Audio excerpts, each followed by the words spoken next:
Patola with meatballs ang ating for today's easy recipe. Ito ang lulutuin kong ulam para sa aking mga anak, kaya tara samahan niyo po ako. Bali gumamit po ako dito ng isang patola. Meron po akong 1/4 na giniling. Nilagyan ko na po yan ng minced garlic at onion. Then season ko lang po ng salt and pepper at konting liquid seasoning.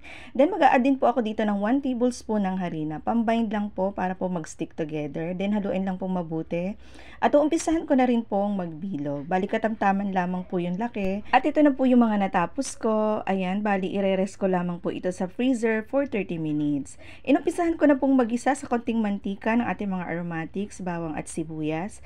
Then, season ko na po ito ng patis. Ganon din po mag-a-add ako dito ng half cube ng pork. Yan, isasama ko rin po ito sa pagigisa para po mas malasa. At pag okay na po, ay ibabagsak ko na po yung aking hiniwa-hiwang patola. Yan, bali halu-haluin lamang po mabuti para po kumapit yung mga pampalasa. Then, sisimmer ko lamang po ito hanggang sa lumabas po yung kanyang pinakang katas.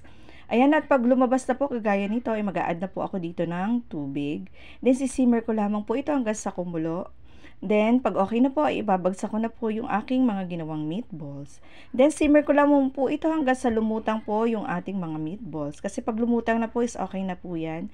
Then, i-add ko na rin po yung miswa at yung ating onion leek. Simmer ko lang po ito ng ilang minuto at ready to serve na po ito. Sobrang sarap po dito at talaga pong magugustuhan ng mga bata. Kaya itry nyo na rin po. Sana nagustuhan nyo po itong ating easy recipe. Salamat po sa panonood.